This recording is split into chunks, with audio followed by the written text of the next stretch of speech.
നമസ്കാരം. ദേവാങ്കണം ചാനലിലേക്ക് സ്വാഗതം. ഞാൻ ജ്യോതി അയ്യപ്പൻ. ഇന്ന് ഞാൻ പുതിയൊരു വീഡിയോയുമായിട്ടാണ് നിങ്ങളുടെ മുന്നിൽ എത്തിയിരിക്കുന്നത്. ഇത് കാമാഖ്യ ദേവീക്ഷേത്രത്തെക്കുറിച്ചാണ് ഞാൻ ഇന്ന് പറയാൻ പോകുന്നത്. ഇതുവരെ ഈ ചാനൽ കാണാത്തവർ ഇതുപോലെ സബ്സ്ക്രൈബ് ചെയ്യുക, ലൈക്ക്, ഷെയർ ചെയ്യുക. അതുപോലെ തന്നെ ഇഷ്ടപ്പെട്ടെങ്കിൽ അത് കമൻറ്റ് ബോക്സിൽ അത് രേഖപ്പെടുത്തുക. ആസാമിലെ ഏറ്റവും പ്രധാനപ്പെട്ട താന്ത്രിക ക്ഷേത്രവും ഹൈന്ദവ ശാക്തേയ തീർത്ഥാടന കേന്ദ്രവുമാണ് കാമാഖ്യ ദേവീക്ഷേത്രം. ആസാമിലെ തന്നെ പ്രധാന നഗരമായ പടിഞ്ഞാറൻ മേഖലയിൽ നീലാചൽ കുന്നിൻ മുകളിലാണ് ഈ മന്ദിരം സ്ഥിതി ചെയ്യുന്നത്. ആസാം ജനതയുടെ രക്ഷാകവചമായി കാമാഖ്യ ആരാധിക്കപ്പെടുന്നു. പ്രാചീനമായ 51 ശക്തിപീഠങ്ങളിലായാണ് ഇത് കണക്കാക്കപ്പെടുന്നത്. ഈ ക്ഷേത്ര സമുച്ചയത്തിൻ്റെ പ്രധാന ഭഗവതിയെ കൂടാതെ 10 ശക്തിസ്ഥാനങ്ങൾ കൂടി സങ്കല്പിക്കപ്പെടുന്നു. അവ ദശമഹാവിദ്യമാരായ അല്ലെങ്കിൽ 10 ശിവശക്തികൾ: മഹാകാളി, താര, ചിന്മയസ്തു, ബഗളാമുഖി, ഭുവനേശ്വരി, ത്രിപുരസുന്ദരി അല്ലെങ്കിൽ ഷോഡശി ശ്രീവിദ്യ, ഭൈരവി, ധൂമാവതി, മാതങ്കി അല്ലെങ്കിൽ മഹാസരസ്വതി, കമല അല്ലെങ്കിൽ മഹാലക്ഷ്മി എന്നിവയുടേതാണ്. ആദിപരാശക്തിയുടെ 10 പ്രധാന താന്ത്രിക രൂപങ്ങളാണിവ. ത്രിപുരസുന്ദരി, മാതങ്കി, കമല എന്നിവ പ്രധാന ക്ഷേത്രത്തിലും മറ്റുള്ളവ വേറെ ക്ഷേത്രങ്ങളിലുമായി ആരാധിക്കപ്പെടുന്നു. ഒരു ഇടത്തര ക്ഷേത്ര മന്ദിരത്തിൽ ഒരു ചെറിയ ഗുഹയ്ക്കുള്ളിലായി കൽപ്പലകത്തിൽ കുത്തിവെച്ചിരിക്കുന്ന സതീദേവിയുടെ യോനിപീഠത്തിലെ ശ്രീചക്രമാണ് പ്രതിഷ്ഠ.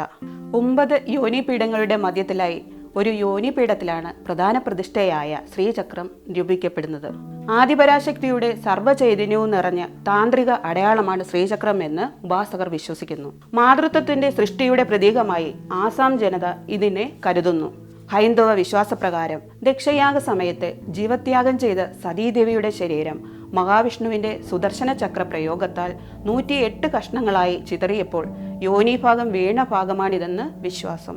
ആദിപരാശക്തിയുടെ പ്രതാപരുദ്രമായ കാളി സങ്കല്പമാണ് കാമാഖ്യദേവി.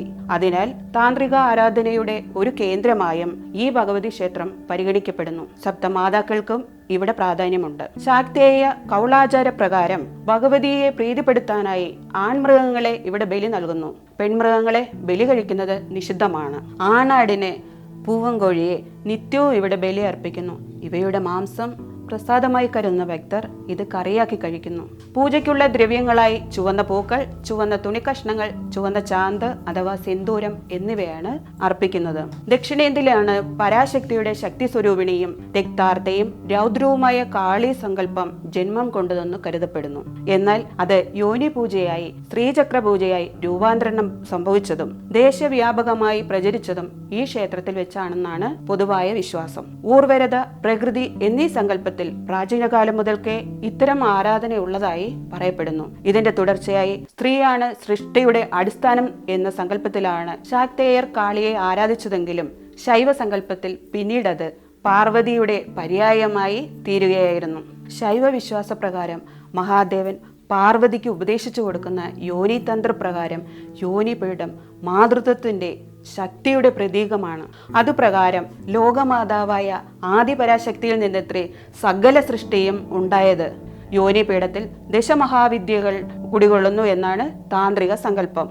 യോനി മൂലത്തിൽ ഗൗരി, നാഗനന്ദിനി തുടങ്ങിയ യോനി ഗർത്തത്തിൽ ഭുവനേശ്വരി, മഹാലക്ഷ്മി തുടങ്ങിയ ശക്തിയുടെ ഭാവങ്ങൾ കുടിയിരിക്കുന്നതായി പറയപ്പെടുന്നു. അതിനാൽ ആർത്തവം പരാശക്തിയുടെ ചൈതന്യം അതിൻ്റെ പൂർണ്ണതയിൽ എത്തുന്ന പവിത്രമായ പ്രക്രിയയായി താന്ത്രികർ കരുതുന്നു. ഇതിൻ്റെ പ്രതീകമായ ആരാധനാക്രമങ്ങളാണ് കാമാഖ്യ ക്ഷേത്രത്തിൽ കാണപ്പെടുന്നത്. ആഗ്രഹ സാഫല്യത്തിനും രോഗശമനത്തിനും, പ്രത്യേകിച്ച് സ്ത്രീകളിൽ ഉണ്ടാകുന്ന ആർത്തവ സംബന്ധമായ ഗർഭപാത്രവുമായി ബന്ധപ്പെട്ട രോഗങ്ങൾക്കും മഹാമാരിയിൽ നിന്ന് രക്ഷയ്ക്കും ഭക്തർ ഈ ക്ഷേത്രത്തിൽ ദർശനം നടത്താറുണ്ട്.